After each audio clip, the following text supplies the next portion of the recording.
installed on the network, it shows as printer offline.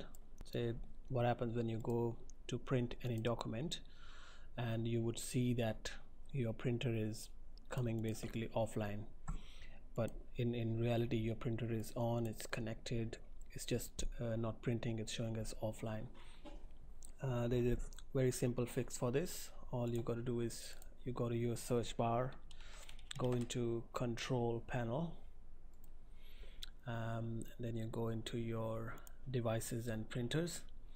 You'll see that your printer is showing offline.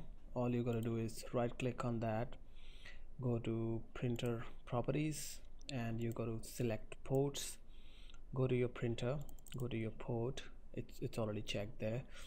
You have to press configure port and just uncheck this SNMP status. Just uncheck that and say OK, close, and you will see it's online in some time.